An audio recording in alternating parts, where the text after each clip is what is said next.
Bien, volviendo entonces a la clase, nos habíamos quedado precisamente hablando de las líneas de Nazca. ¿Qué son exactamente? Hasta el día de hoy nadie sabe exactamente qué son. Probablemente hayan sido algún tipo de calendario astronómico, como señala María Reich. Otros señalan que probablemente hayan sido antiguos seques o caminos que guiaban algunas huacas, como señala Toribio Mejía. Y algunos señalan que probablemente hayan sido indicativos de agua subterránea para precisamente aprovechar los cursos de agua. Ahora bien, el sitio donde están las líneas de Nazca es un sitio estratégicamente ubicado. ¿Por qué? Debido a la condición geográfica de ser territorio desértico, no se generan muchos vientos. Al no generarse muchos vientos, vamos a tener entonces que estas líneas no se van a borrar. Por eso es importante mantenerlas en su estado natural, en su estado, digamos, como lo encontramos ahorita, conservarlas. ¿Por qué? Porque en el momento en que se altere la línea, debido a esta condición geográfica, pues esta alteración se va a mantener y evidentemente la línea original no se va a poder recuperar. Es lamentable porque hasta los últimos años se escuchaban noticias sobre todo camioneros que buscando evadir peajes o buscando acortar tiempos, entraban no directamente sobre las líneas, pero sí al espacio precisamente de contención o de distanciamiento entre el sitio arqueológico y el paso natural de las zonas urbanas o de las personas. Y no alteraban directamente las líneas, pero sí alteraban el espacio arqueológico en su conjunto. Por eso es importante cuidarlos. Bien, la otra cultura que vamos a estudiar va a ser la moche o la cultura mochica, que también va a alcanzar un alto nivel de desarrollo cultural durante este periodo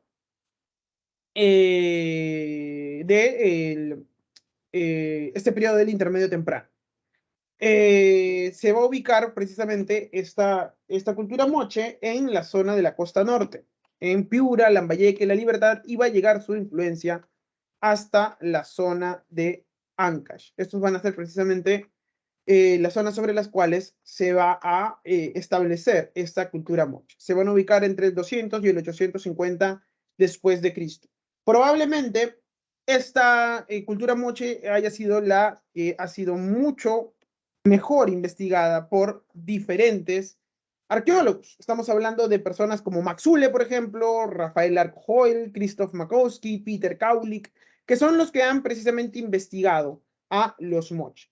Estamos hablando de un conjunto de señoríos independientes que van a compartir las mismas tradiciones culturales, es decir, van a tener el mismo idioma, van a tener el mismo Dios, van a utilizar las mismas eh, tradiciones artísticas al momento de decorar sus templos y representar su cerámica.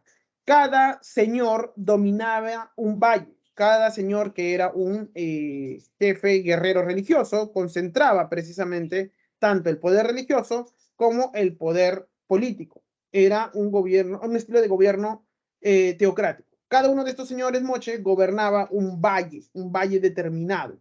En muchos casos, estos señores moche guerreaban entre sí para aumentar su poder y aumentar el control sobre otros valles.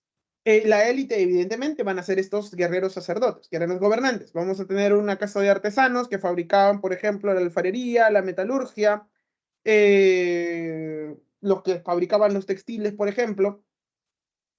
Eh, Vamos a tener dentro del pueblo común pescadores, agricultores y constructores. Y obviamente vamos a tener ya en la fase final de la sociedad moche a los prisioneros que eran provenientes de las guerras de conquista. La religión, el dios más importante dentro de los moche era el héroe Ayapaec, que era una representación precisamente del ejército moche. Bien, dentro de la agricultura o la economía va a ser, la principal actividad va a ser la agricultura intensiva, la pesca y el comercio, creándose grandes canales para habilitar miles de hectáreas de tierras. Uno de los canales más importantes va a ser el canal de la Cumbre. Van a ser los primeros en evidenciar a través de su cerámica el uso extensivo del guano para poder abonar las tierras. Que cultivaban maíz, frijol, calabaza, ají, papas, yucas, hoja de coca, que básicamente van a ser las características o los productos característicos del mundo andino. Bien, dentro de la arquitectura vamos a tener grandes construcciones de centros ceremoniales importantes. Por ejemplo, vamos a tener la construcción de la Huaca del Sol o la Huaca de la Luna, por ejemplo. El mausoleo del señor de Zipán va a ser precisamente, que se conoce como Huaca Rajada, va a ser también otro de los sitios arqueológicos que van a ser construidos por los moche. Van a ser construcciones piramidales con plazas y rampas. Vamos a tener aquí la construcción de adobes marcados. Los adobes marcados probablemente sea una forma de pago de tributos en forma de mano de obra. Es decir, las comunidades que estaban bajo el dominio de algún señor moche pagaban su tributo trabajando precisamente, fabricando estos adobes marcados y para poder saber con exactitud cuánto era el tributo o la carga laboral que debían dar a manera de tributo, pues los marcaban. Por eso es que en las construcciones de la Huaca, el Sol, la Luna y demás vamos a encontrar esta característica de los adobes marcados. Bien, dentro de la metalurgia, que también va a ser una actividad importante, por los moches, vamos a encontrar diversos objetos hechos en oro, en plata y en la famosa, en cobre también, y también en la famosa tumbaga. ¿Qué es la tumbaga? Es una aleación totalmente sui generis, solo vista en el mundo andino.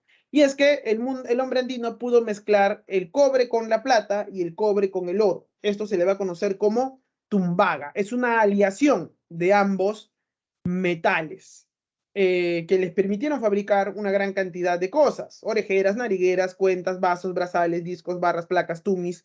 Los tumis más antiguos vienen de aquí, de los moche. Los moche van a construir estos cuchillos en forma de media luna, que básicamente son estos tumis.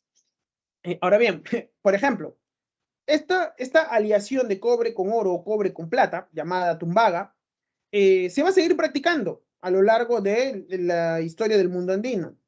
Los que van a seguir ocupando el territorio en épocas posteriores, por ejemplo, los Lambayeque y los Chimú, van a seguir utilizando la tumbaga. Y cuando los incas conquistan este territorio, también van a seguir utilizando la tumbaga.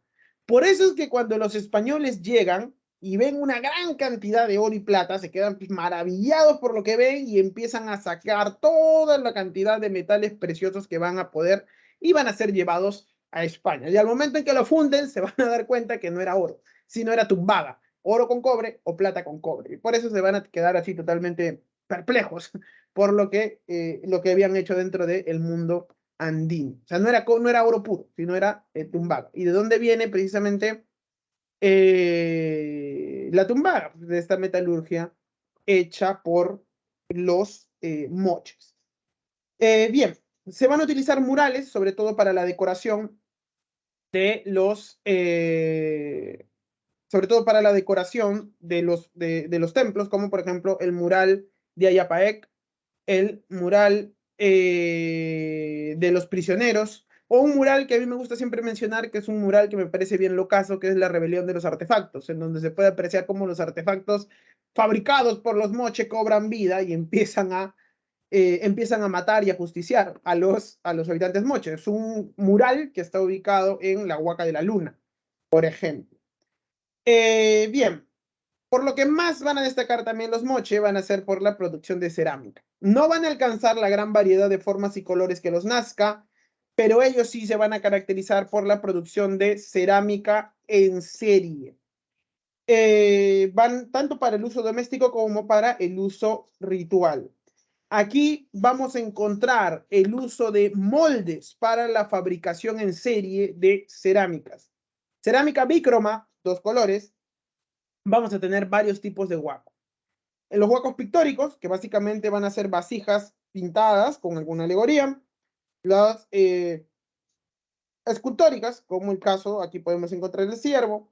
Vamos a tener también un amplio nivel de realista, como los huacos retratos, por ejemplo, que van a tratar de ser verdaderas fotografías o pinturas que van a o retratos esculpidas en el barro.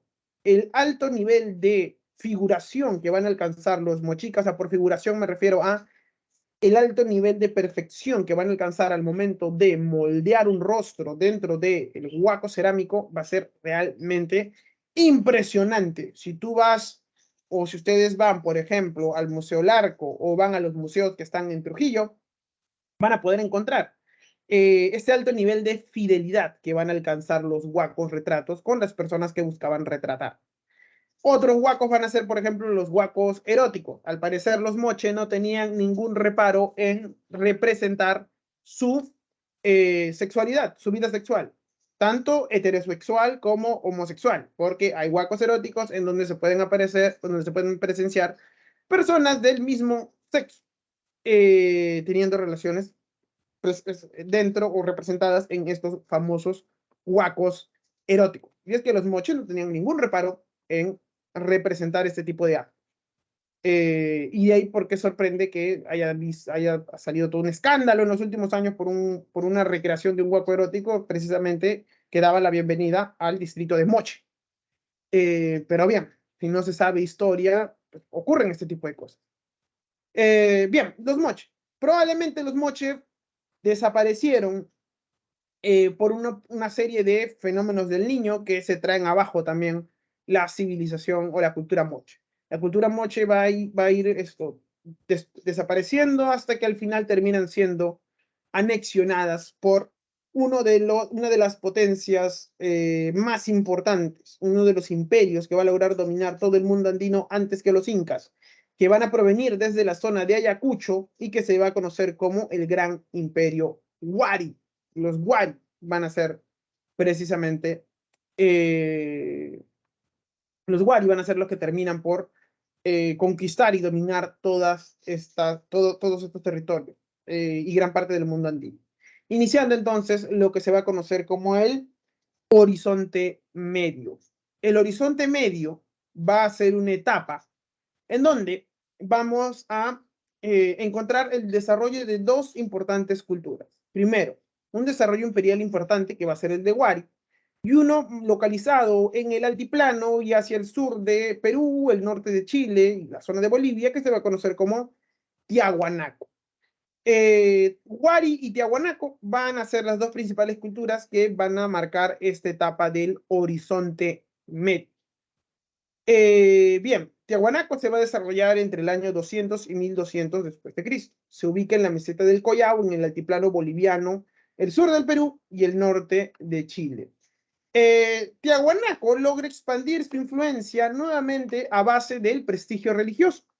Es un sistema de tienen un sistema de colonización no violento, enviando una serie de colonias a diferentes partes del mundo andino para poder aprovechar precisamente los recursos que proveían las diferentes partes del mundo andino. Esta forma de colonización del espacio se le va a conocer como control vertical de pisos ecológicos. ¿Qué son el control vertical de pisos ecológicos? Básicamente es tratar de controlar las diferentes zonas productivas del mundo andino, desde el litoral hasta la floresta amazónica, y así poder adquirir productos de diferentes zonas y evitar, entre otros casos, el desabastecimiento en caso de que alguna zona tuviera algún problema productivo. Desde Tiahuanaco se enviaban colonos a diferentes zonas y se articulaban redes comerciales gracias a la gran cantidad de ganado que podían tener los viajeros y comerciantes tiahuanaco. Que por cierto, los aymaras, que son los descendientes de estos tiahuanaco, siempre se han dedicado al comercio. Siempre. Desde esta época hasta la actualidad, estos pueblos siempre han sido comerciantes. Siempre se han dedicado al comercio. Ahora bien, van a tener otra tecnología para el aprovechamiento agrícola, que va a ser la tecnología agrícola de los guaruguaru o camellones. No sé si alguno de ustedes ha escuchado hablar de los guaruguaru o camellones. Por favor, ¿quién tiene el micro? Si pudiera mutearse, compañeros. No sé quién lo tiene. No sé quién tiene el micro abierto. Bien, muchas gracias. Como les decía, los guaruguaru o camellones van a ser una forma innovadora de poder hacer producir en el mundo altiplano. ¿Qué son los guaruguaru o camellones? Básicamente, son unas especies de terrazas elevadas divididas por una serie de canales de agua. Ustedes saben que en el altiplano hace mucho frío. y que por lo tanto es muy probable que la helada mate las cosechas. Estos señores tiahuanacos descubrieron una cosa: el agua absorbe la radiación del sol durante el día y libera este calor durante la noche. Entonces, si tú en estas zonas elevadas las divides por canales de agua y siembras dentro de estas terrazas, pues ahí vas a encontrar qué cosa: que durante el día el agua absorbe el calor y durante la noche el agua libera el calor para que las cosechas, las plantas que estaban en estas terrazas elevadas, no sucumbieran ante el friaje altiplánico. Realmente impresionante lo que van a descubrir los tiahuanaco al momento de asentarse dentro de estas zonas del altiplano peruano-boliviano. Y gracias a esto van a poder producir alimentos en una zona tan agreste y tan hostil como lo es el altiplano peruano-boliviano. Si no, miren cómo en la actualidad toda la zona del altiplano presenta climas muy extremos, climas muy duros. Tanto los guaruguarus como el control vertical de los pisos ecológicos le va a permitir precisamente a los tiahuanaco poder sobrevivir en estas zonas tan áridas y tan difíciles para la vida humana. Ahora bien, ellos eran expertos ganaderos. Los más grandes ganaderos de altura van a ser los tiahuanaco y después los más grandes ganaderos de altura van a ser los aymaras. Los aymaras son los descendientes de estos tiahuanaco.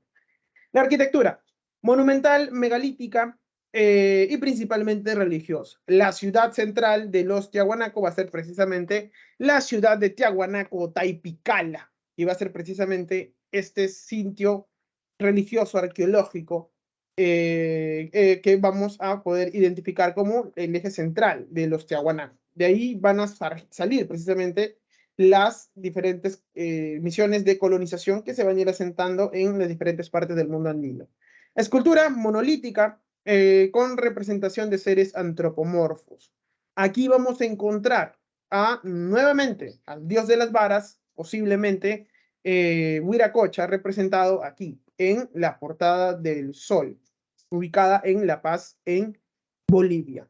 Si los tiahuanacos se expanden hacia la zona del sur del país, Bolivia y el norte de Chile, por influencia de los Huarpa, Tiahuanaco y los Nazca en la zona de Ayacucho, nace una potente alianza, confederación de pueblos que luego se va a conocer como los Huari. Los Huari van a ser un imperio en expansión.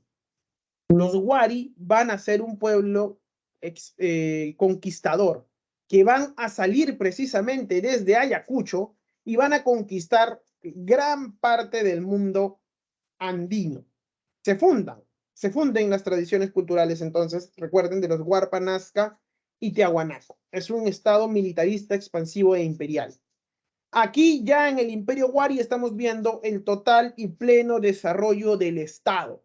¿Por qué? Porque aquí las construcciones religiosas quedan relegadas a un segundo plano y son las autoridades guerreras Huari las que dirigen el imperio.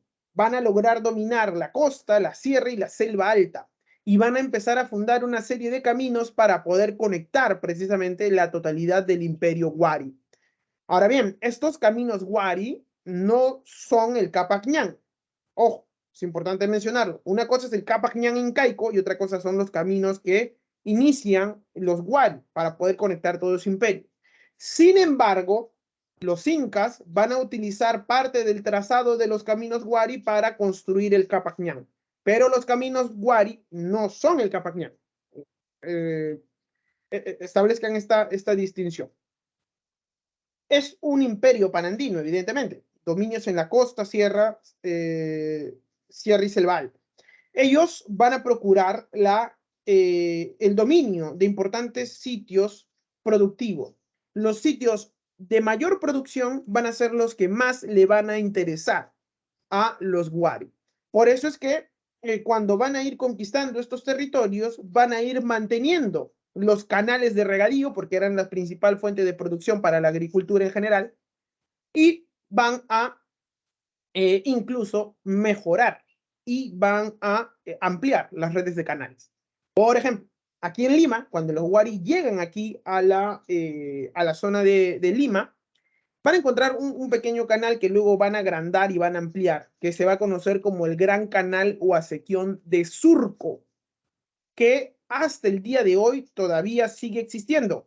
Va a ser utilizado, era un canal pequeño construido por los Lima, luego va a ser ampliado por los Wari y les va a dar una gran dimensión, luego va a seguir siendo utilizado por los Ichma, luego por los incas e incluso por los conquistadores españoles. Hay una gran cantidad de informes en donde se habla del gran río Surco, que no es otra cosa que el gran canal que construyen los Wari, que inclusive hasta el día de hoy sigue existiendo. O sea, ya no es un gran canalón, es apenas un pequeño canal, pero sigue llevando agua hacia los distritos de San Borja, Miraflores, me parece que también Monterrico y toda esta zona.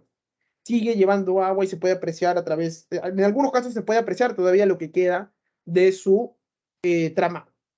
Por ejemplo, los Wari van a buscar entonces conquistar zonas de alto rendimiento productivo. Los Wari van a ser expertos en la construcción de este sistema de aprovechamiento de las laderas de los cerros para aumentar el nivel de producción. Los famosos andenes, que muchos se los atribuyen a los incas, pero en realidad los que inventaron la tecnología no fueron los incas, sino fueron estos señores, los Wari. Como les decía, elaboran la primera red de caminos para la integración del mundo andino. Por lo que más van a destacar los Wari va a ser por su arquitectura. Vamos a encontrar un alto nivel de desarrollo urbano en la construcción de sus ciudades y centros administrativos. Vamos a encontrar ciudades bien planificadas, bien ordenadas, con pasajes muy bien definidos. Vamos a encontrar, por ejemplo, Piquillacta en el Cusco, Viracochapampa en la Libertad, Espíritu Pampa en la selva del Cusco, el sitio de Cajamarquilla en Lima y, sin lugar a dudas, Pachacamac, que se va a convertir en uno de los sitios arqueológicos más importantes y en uno de los templos y oráculos más importantes de toda la costa central. Ya habían habido una serie de templos pequeños durante la cultura Lima, pero va a ser durante la época Wari en donde toda la zona de Pachacamac va a llegar a acrecentarse mucho más. No sé si ustedes han ido al museo de sitio de Pachacamac. Los invito a ir, por favor. Acá sí vayan. A las demás huacas de las que hemos visto que hay en Lima, no les diría que vayan porque evidentemente no son zonas del todo seguras y no hay, aparte de la huaca, no hay otro atractivo, digamos, turístico. En cambio, acá Pachacamac sí, hay un museo de sitio y está todo el sitio arqueológico bien definido para que puedan hacer un tour si desean por Pachacamac.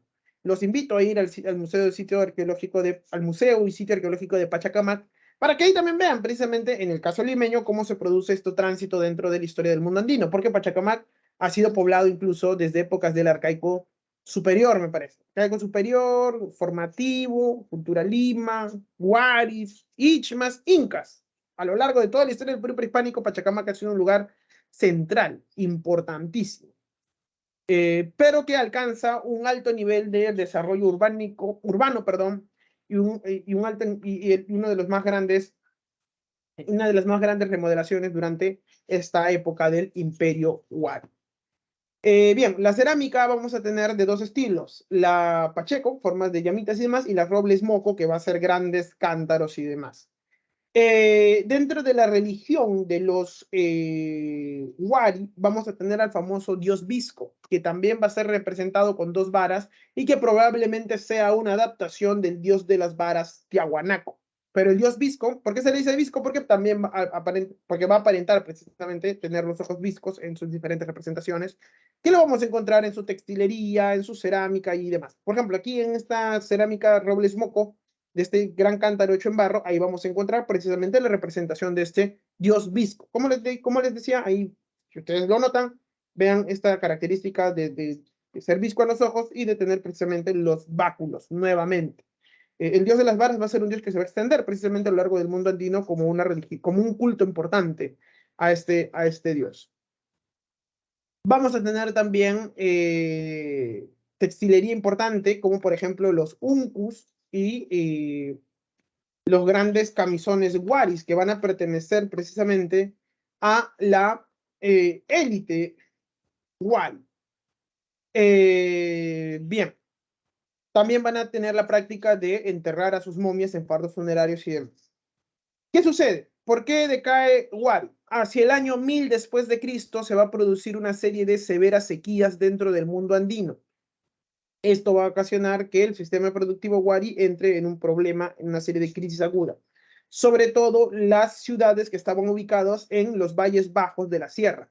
Por eso es que gran parte de las ciudades Huari que se ubicaban en las zonas bajas de los valles interandinos, es decir, de los valles de la sierra, van a ser abandonadas. A esto hay que sumarle que, producto de estos problemas climáticos, los Wari no pueden seguir manteniendo el control sobre las cabeceras de región y por eso es que esta población que cayó bajo el dominio Wari empieza a desligarse de su control. Una gran cantidad de rebeliones en las cabeceras de región hace precisamente que los Wari paulatinamente vayan atomizándose nuevamente hacia Ayacucho y con la llegada fuerte de la sequía del año 1000, pues estas ciudades son abandonadas y la población, sobre todo en la sierra, se va a ir yendo hacia zonas más altas. ¿Por qué se van hacia zonas más altas? Porque quieren encontrar un acceso mucho más intenso hacia el agua, ya que los años 900 a 1100 después de Cristo son una etapa de severas sequías dentro del mundo andino. De esta manera, con la desaparición de Huari, vamos a entrar al intermedio tardío o fase de estados regionales. Acá sí, ya en su mayoría vamos a tener estados plenamente desarrollados que van a competir por el control de los recursos. Incluso se van a formar grandes campañas militares para la conquista de otros estados en diferentes partes de la historia de este intermedio tardío. Es una etapa de gran competencia dentro del mundo andino por la obtención de recursos. Por eso es que vamos a tener enfrentamientos entre los diversos estados que se van a desarrollar dentro del mundo andino. Pero así como vamos a tener precisamente conflictos entre las diferentes culturas que se van a desarrollar durante esta época, también vamos a tener un alto nivel de intercambio, ya que va a ser una etapa de gran intercambio comercial, sobre todo en la costa. Bien, vamos a tener dos fases bien marcadas. ¿Qué es lo que sucede? Mientras que en la costa vamos a tener estados centralizados con un nivel urbanístico importante que van a empezar a iniciar conquistas territoriales, en la sierra vamos a tener un retroceso. ¿Por qué? Porque si antes en la sierra habíamos tenido grandes ciudades como por ejemplo la ciudad de Huari en Ayacucho, cuando viene la sequía y cuando vienen estos problemas de producción y demás, estas ciudades son abandonadas. La población prefiere vivir en zonas de difícil acceso, de un escaso desarrollo urbanístico, pero bien protegidas en caso de algún tipo de invasión y sobre todo de fácil acceso al agua para la producción agrícola. Por eso es que en la sierra vamos a tener durante esta etapa del intermedio tardío una época en donde las personas van a ir habitando lugares de muy difícil acceso. Es durante esta etapa del intermedio tardío que vamos a tener el desarrollo de culturas como la Sicán, por ejemplo, la Chimú, los reinos aymaras, descendientes de los Tiahuanaco, los Chachapoyas en el norte, los Chancas en el sur, los Incas también en el sur, los Cajamarca en el norte, los Huanca en el centro, los Ichma en la costa central y los Chincha en la costa sur. Como verán ustedes, los Incas también nacen como un pueblo dentro de este periodo del intermedio tardío, como una cultura perteneciente al intermedio tardío. De hecho, la mayor parte de la historia de los incas, de las que se tiene conocimiento, o sea, de los 14 incas y demás, la mayor parte de su desarrollo histórico la pasan precisamente como un señorío regional, perteneciente a esta etapa del intermedio tardío. Bien, como les decía, va a ser una etapa precisamente de alto nivel de conflicto y sobre todo lo vamos a encontrar en una gran cantidad de crónicas que felizmente los españoles pudieron recoger, además de las evidencias arqueológicas que se han podido ir encontrando. De esta manera tenemos la existencia, por ejemplo, de los belicosos chancas, provenientes de Apurímac, Ayacucho y Huancavelica. Vamos a tener dos parcialidades, Urinchanca, Ananchanca. Estos señores van a, en muchos casos, competir entre ellos, pero en un determinado momento, las pacarinas chancas van a unificarse y van a iniciar un proceso de expansión y conquista. ¿Qué son pacarinas? Lugares sagrados, lugares de origen, como las lagunas de Choclococha y Urcococha. Al parecer, se va a formar entonces una gran confederación chanca que va a iniciar un proceso de conquistas militares. estas conquistas militares los van a llevar ¿hacia dónde? Hacia la zona sur, poniendo sus ojos en el fértil Valle del Cusco. Y ahí se van a tener que enfrentar ¿con quiénes? Con los incas, liderados por el que luego va a ser conocido como Pachacútec, o el que cambia el mundo. Lo cierto es que en este enfrentamiento de los chancas contra los incas, los que terminan imponiéndose son los incas, ya que ellos logran derrotar a los chancas y luego van hacia sus pacarinas logrando someterlos. Los incas, en muchos casos, por ejemplo, van a agarrar a los líderes chancas y por su valía en combate los van a asimilar dentro de el ejército incaico. Es precisamente después de esta guerra contra los chancas en que se inicia la fase imperial de los incas, que solo va a tener tres incas, ¿ah? Pachacútec, Tupac Yupanqui y Huayna Capac. Y ya, porque el resto, Huáscar y Atahualpa, son los que se terminan peleando en la guerra civil y después vienen los españoles. ¿Qué quiere decir esto? Que los incas como imperio solo tuvieron apenas 100 años de existencia. Y esto va a ser importante, ¿por qué? Porque nos va a permitir entender por qué los españoles logran tener éxito en el proceso de conquista. Ya lo vamos a ver de aquí a 2 clases, me parece, cuando hablemos de la conquista.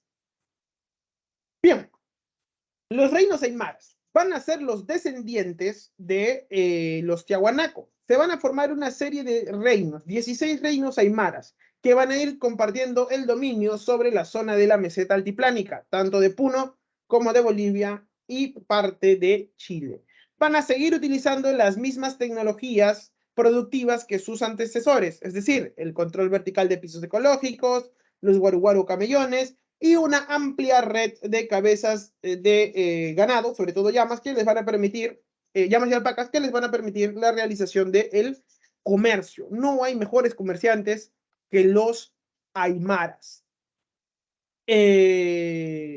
Vamos a tener varios reinos, pero de todos ellos, sin lugar a dudas, los más importantes van a ser los Collas y los Lupaca, que van a ser dos de los reinos aymaras de mayor éxito dentro de el mundo dentro del mundo altiplánico. Incluso cuando los españoles van a llegar a estas zonas, van a darse cuenta que, por ejemplo, los indios más ricos, según palabras del visitador García Díaz de San Miguel, los indios más ricos eran los Lupaca, que llegaban a tener hasta 50,000 cabezas de ganado bajo su dominio, bajo su control, dentro de estos reinos aymaras. Estos señores aymaras siempre se han dedicado al comercio, desde épocas prehispánicas hasta cuándo, hasta el día de hoy. Hasta el día de hoy, como bien dirían, no hay nada más capitalista comercial que un ciudadano puneño o boliviano descendiente de los aymaras. ¿Por qué? Porque ellos se han dedicado al comercio desde épocas prehispánicas. Bien, en el norte vamos a tener la aparición de, primero, los lambayeque o sicanos, que van a desarrollarse precisamente en lo que actualmente es la zona de Lambayeque, expandiéndose precisamente hacia la zona de Tumbes. Su primera capital va a ser Batán Grande y luego se van a trasladar hasta Tucumán. El origen de los Lambayeque va a ser la figura de Nailam. Se van a desarrollar entre los años 700 al 1350 después de Cristo. Van a ser estos señores los más grandes metalurgistas de todo el Perú prehispánico. Estos Lambayeque van a terminar siendo conquistados en el año de 1350 después de Cristo. ¿Por quiénes? Por los Chimú. Los Chimú van a terminar conquistando a los Lambayeque. Por cierto, los Lambayeque van a ser los que van a construir uno de los tumis más famosos de la historia del Perú prehispánico. ¿Ustedes han visto el Tumi de Ilimo? ¿Alguno de ustedes ha visto el Tumi de Ilimo? El Tumi más famoso del que se tenga conocimiento. Por cierto, el Tumi es este cuchillo ritual que se utilizaba precisamente en el Perú prehispánico. No sé si ustedes han visto en las láminas o han visto en los libros precisamente imágenes del famoso Tumi de Ilimo.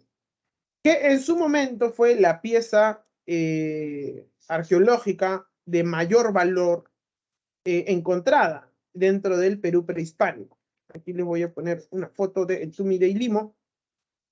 Exacto, el que aparece en la moneda de un sol. ¿Algunos de ustedes saben qué pasó con el Tumi de Ilimo hecho por los Lambayeque? Ojo, los Lambayeque son los que crean el Tumi de Ilimo. ¿Algunos de ustedes saben qué pasó con el Tumi de Ilimo? Sí, compañera Angélica, lo robaron.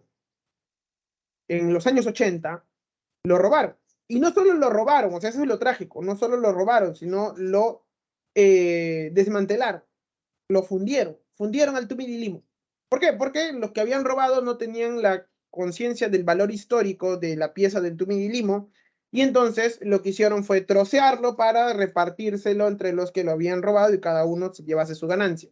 ¿Cómo es que se sabe que lo partieron? Porque, y esto parece chiste, pero es real, se descubrió a uno de los ladrones tratando de intercambiar partes del tumidilimo por quetes de pasta básica de cocaína. Y ahí se supo que el tumidilimo no había caído en manos de el mercado negro o que había caído en coleccionistas cuestionables, sino que básicamente había sido troceado y había sido fundido. Pues bien, este Tumi de Limo, uno de los Tumi de oro y piezas más valiosas que se habían encontrado dentro del Perú prehispánico, se perdió para la historia y para siempre de esa manera en los años 80. No se ha vuelto a encontrar un Tumi de estas características.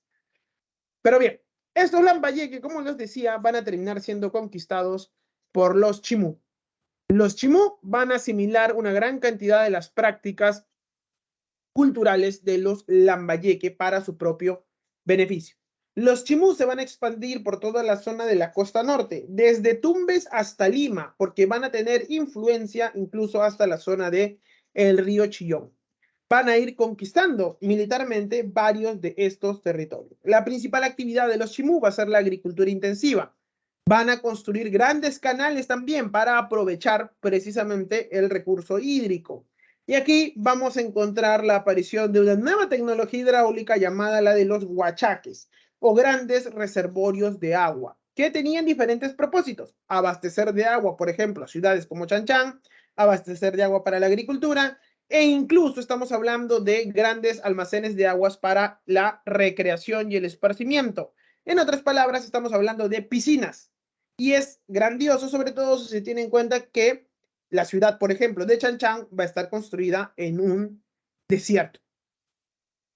Para que vean la importancia y el alto nivel de conocimiento que van a tener estos señores Chimú al momento de ocupar el territorio y sobre todo al momento de posicionarse sobre estas zonas del norte del país.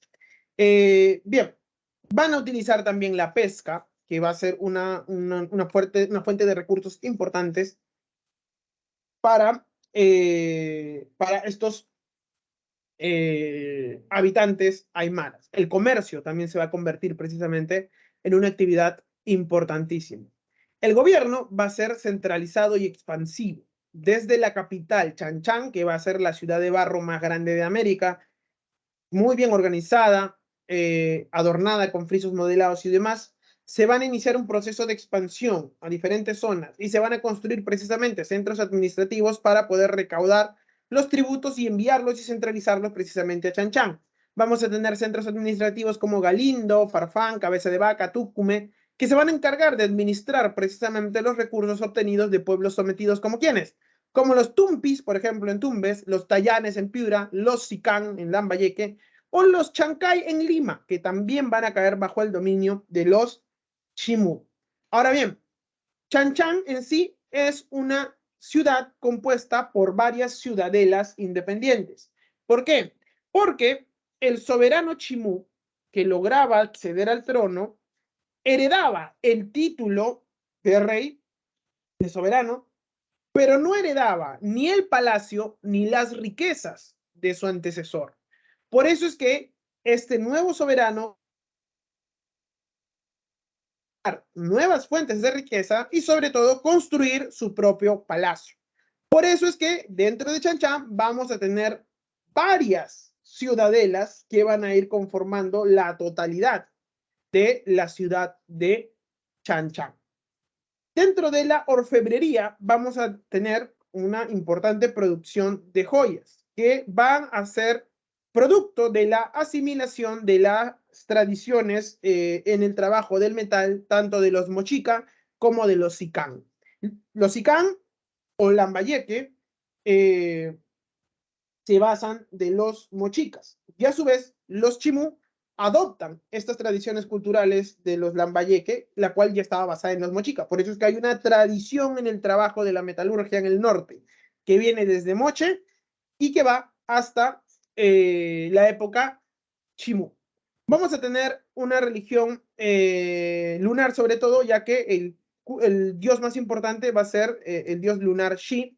Vamos a tener precisamente al dios Mar Ni y al dios Sol, que va a ser conocido como Cham. Pero básicamente el culto a la luna va a ser el más importante.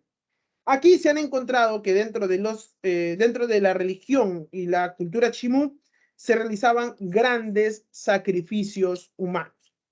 Los sacrificios humanos más grandes que se han encontrado dentro del Perú prehispánico provienen precisamente de aquí, provienen de la cultura chimú. Niños, sobre todo, se han encontrado. El más grande sacrificio de niños de todo el Perú prehispánico se ha encontrado aquí, dentro de los chimú.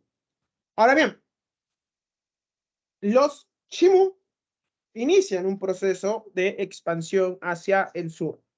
Cuando están precisamente por entrar a la zona central de Lima, vamos a ver cómo Tupac Yupanqui, que ha salido desde el Cusco y ha marchado por toda la sierra, desde la sierra baja hacia la costa, y ahí precisamente se va a ir encontrando con el gran reino Chimú.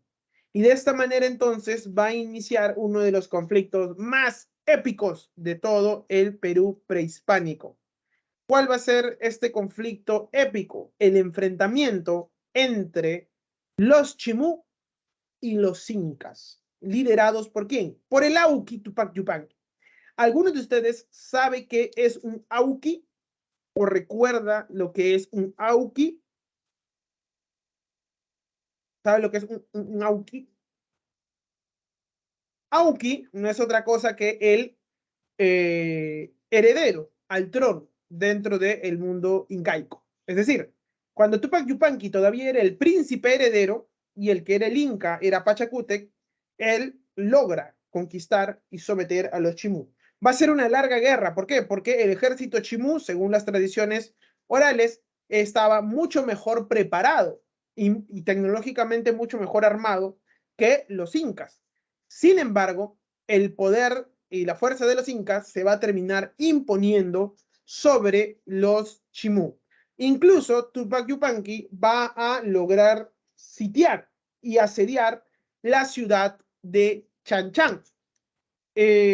No obstante, los chimú van a darse cuenta de que ellos podían resistir dentro de Chan-Chan sin ningún problema. Debido a que el sitio de Chan-Chan se estaba prolongando mucho, el líder, Tupac Yupanqui, líder de la invasión sobre esta zona de la costa norte, decide realizar una práctica severa, cruda, pero eficaz. ¿Cuál? El desvío de los canales de irrigación. Y es que Chan-Chan era una ciudad muy bien abastecida gracias a estos canales. Como les vuelvo a repetir, era una ciudad que tenía huachaques, estos repositorios de agua que incluso podían ser utilizados como piscina y demás. Y por eso es que los chimús se refugian detrás de las murallas de Chan-Chan. El Inca Tupac Yupanqui para someter precisamente a la resistencia dentro de Chan-Chan, desvía los canales. Y esto hace que al final la ciudad de Chan-Chan se quede sin sin este importante recurso para su propia subsistencia, y por eso es que al final deciden rendirse. Tupac Yupanqui derrota y captura a Minchancaman, que era precisamente el último soberano Chimú. ¿Saben ustedes qué le pasó o pueden intuir qué le pasó a Minchancaman? ¿Cuál fue el destino de Minchancaman, este último soberano de los Chimú? ¿Alguno de ustedes sabe qué le pasó? ¿O puede intuir qué le pasó? ¿O quiere adivinar sobre qué le pasó a Minchancaman luego de la derrota y posterior captura por parte de Tupac Yupanqui? No, no lo mataron. No lo mataron. De hecho, y es que los incas a veces tenían esta práctica, no lo mataron. ¿Qué le hicieron a Minchancamán? Tupac Yupanqui, al ver la valiosa importancia, tampoco lo esclavizaron. Al ver la valiosa importancia, sobre todo, y la riqueza cultural, técnica de los Chimú, va a agarrar a Minchancamán y lo va a llevar a una cárcel dorada en el Cusco. Minchancamán va a pasar sus días en una suerte de prisión dorada. Evidentemente no va a poder volver hacia la zona de Chimú, pero va a pasar sus últimos días en el Cusco, en una suerte de cárcel dorada. Cuando entran precisamente Tupac Yupanqui a Chan y se da cuenta de lo importante que es la ciudad y sobre todo de la riqueza en orfebrería y metalurgia que tenían los artesanos Chimú, va a ordenar también que junto con Michancamán una gran cantidad de artesanos Chimú viajen al Cusco. Y se señala que precisamente son estos artesanos chimú, expertos en el conocimiento del oro, la plata y la tumbaga, los que terminan por trabajar en, por ejemplo, el Templo al Sol y el Templo a la Luna, y que ellos probablemente hayan sido los responsables de adornar estos templos en el Cusco. Por eso es que cuando los españoles llegan al Cusco se quedan totalmente maravillados por la gran cantidad de riquezas que logran ver. Probablemente, muy probablemente, hecha por estos artesanos chimú que Tupac Yupanqui ordena enviar al Cusco junto con Minchancamán. Y es que a veces los incas también hacían esto, o sea, cuando estaban en guerra y veían tu valor y tu coraje, pues si te sometías, obviamente, o sea, si eras derrotado y te sometías voluntariamente y ya no hacías problemas al imperio, pues podían incluso darte algún tipo de estatus dentro de su propia administración. Ahora, si no te sometías y eras constantemente rebelde, ahí sí te mataban y te castigaban. Porque los incas podrán haber sido grandes señores, grandes administradores, podrán haber sido un gran imperio, pero eran un imperio al fin y al cabo. Y cometían actos, obviamente, imperialistas cuando producían sus conquistas. Pero bien, Minchancaman, el último soberano Chimú, va a terminar siendo precisamente enviado al Cusco en una suerte de cárcel dorada. Los Chincha, probablemente los más grandes comerciantes de todo el Perú prehispánico. Los Chincha van a tener una ubicación geográfica muy importante. ¿Por qué? Porque es gracias a que van a estar ubicados en la costa sur, van a poder dominar el comercio hacia el altiplano. Y gracias al conocimiento de la navegación por cabotaje, les van a permitir precisamente poder negociar a través del Océano Pacífico en zonas tan lejanas como Ecuador, por ejemplo. Se van a ubicar en la zona de Ica, tienen un gobierno teocrático liderado por el Chinchay Capac. El poder real va a estar precisamente en manos de una élite de comerciantes. Dentro de la arquitectura se va a destacar los famosos adobones o tapiales. Vamos a encontrar sitios arqueológicos como la Centinela, Tambo de Mora o la Cumbe. En lo que van a destacar mucho va a ser en la escultura, en el tallado en madera. Se puede observar la fabricación de balsas y remos, sobre todo. Vamos a encontrar algo bien peculiar. Vamos a encontrar que estos chincha, en algunos casos, sobre todo en casos para uso ceremonial, van a fabricar remos finamente tallados con una serie de incisiones y figurines que precisamente luego van a ser utilizados. Probablemente no hayan sido utilizados para remar en sí, sino como una especie de remo ritual, sobre todo vinculado a rituales al momento de la muerte de algún gran comerciante o algún personaje importante, los famosos remos ceremoniales. Vamos a tener también la fabricación de vigas y demás. Dentro de la metalurgia van a destacar los famosos vasos narigones, que van a ser estos vasos que van a contar con una prominente nariz, así se le conoce a estos vasos, vasos narigones, que son vasos para uso ritual, que se utilizaban precisamente en épocas festivas y en tradiciones importantes. Ahora, por lo que más se van a destacar, sin lugar a dudas, los chincha van a ser por el comercio. Obviamente van a conocer la agricultura intensiva a través de los canales y demás, y la pesca, obviamente, por su cercanía al mar, pero el comercio va a ser su principal actividad. Van a lograr intercambiar productos exclusivos a muy largas distancias, desarrollando algo que se conoce como el comercio triangular. ¿Por qué se le conoce como comercio triangular? Porque si ustedes se dan cuenta y pueden ver aquí en la presentación del PowerPoint, desde el Ecuador traían el Muyu Spondylus, producto importante para las celebraciones religiosas. Desde los valles interandinos y los valles costeños traían la hoja de coca, que se producía muy bien. Y desde el altiplano traían carne de llama o alpaca, cobre y también lana de llama o alpaca. Los chinchas van a ser, digamos, la llave que va a permitir o el punto de paso que va a permitir este comercio triangular, tanto de norte a sur como de oeste a este. Los chincha entonces van a ser ricos comerciantes que van a enviar precisamente representantes y embajadas de comercio en diferentes partes del mundo andino para poder facilitar este comercio. Van a comerciar con los Ichma, por ejemplo, que son la cultura que se desarrolla en Lima. Van a comerciar con los Chimú y van a llegar hasta la isla de Puná, en Guayaquil, lo que actualmente es Ecuador. De ahí van a tener la Spondylus. Ahora, ¿por qué Spondylus? ¿Y qué es la Spondylus? La Spondylus es básicamente una concha marítima, asociada mucho a la aparición de fenómenos del niño. Por eso es que el Muyu Spondylus va a ser importante para los sacrificios rituales. Como les decía, desde la sierra van a entrar, o bueno, a través de la ruta terrestre van a entrar a la sierra centro y sur, donde van a entrar charca y cobre. Van a comerciar mucho, por ejemplo, con las poblaciones aymaras y demás.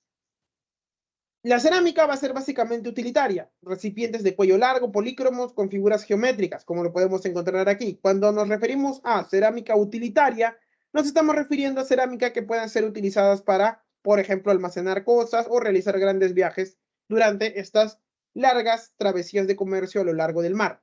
Utilizaban el comercio del cabotaje. ¿Qué es el cabotaje? Navegar muy pegado a la costa, sin salir a mar abierto. Ahora bien, debido a que los chincha controlaban las rutas comerciales, van a ser asimilados de manera pacífica por los incas. Los incas, cuando van a conocer la importante labor comercial de los chincha, van a buscar anexarlos a su imperio. Por eso es que se va a establecer una alianza comercial entre los incas y los chincha, evidentemente subordinada de los chincha hacia los incas. Básicamente los chincha van a decir, si tú me dejas comerciar como antes, yo no tengo ningún tipo de problema en darte lealtad y ir contigo en los diferentes planes y proyectos que tengo. Por eso es que cuando los españoles llegan, se dicen que el soberano de los chincha era uno de los nobles nativos indígenas que luego del Inca tenía gran prestigio, poder e importancia. De esta manera, entonces, los chinchas terminan siendo anexionados por los incas. Como les había mencionado, los incas nacen durante esta etapa de los desarrollos regionales. Los incas no son nativos del Cusco, tienen un origen aymara. Por alguna razón, los incas son obligados, o los antecesores de los incas son obligados a salir de las zonas aymaras y empiezan a poblar y a tomar las zonas del Cusco, negociando precisamente en un primer momento con las diferentes poblaciones nativas, hasta que al final terminan configurando un importante reino aquí en el Cusco. La fase imperial incaica va a ser lo que se va a conocer como el Horizonte Tardío, o también conocido como Imperio de los Incas, que es el nombre que le va a dar Luis Guillermo Lumbreras. Bien, como les había dicho también, aquí en Lima también vamos a tener un importante desarrollo cultural durante esta etapa del intermedio tardío. ¿Quiénes van a ser? Los Ichmas.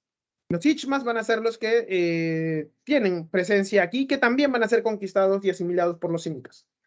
A lo largo de la ciudad, nuevamente, también vamos a tener diferentes huacas de origen Ichma, como por ejemplo la huaca Pucllana y también, por ejemplo, la huaca Mateo Salado, la huaca Palau, no sé si algunos de ustedes viven por esa zona, o la huaca Yasnapuc, que son también construcciones de origen Ichma, que están diseminadas a lo largo de la capital. Pues ya, hasta aquí hemos llegado con la clase de hoy. Acá hay una especie de línea de tiempo en donde vamos a poder encontrar las diferentes etapas del Perú prehispánico. Vamos a dar las claves para esta semana. Las claves para esta semana son las siguientes. La 1 es la B de barco, la 2 es la A de avión, la 3 es la C de casa, la 4 es la D de dedo y la 5 es la E de enano. Repito, 1 B de barco, 2 A de avión, 3 C de casa, 4 D de dedo y 5 E de enano. Esas serían las claves para esta semana. Conmigo será hasta el próximo lunes, compañeros. Que tengan un muy buen fin de semana. Nos vemos, Ok, compañeros. profesor, gracias. Cuídense bastante. Hasta luego.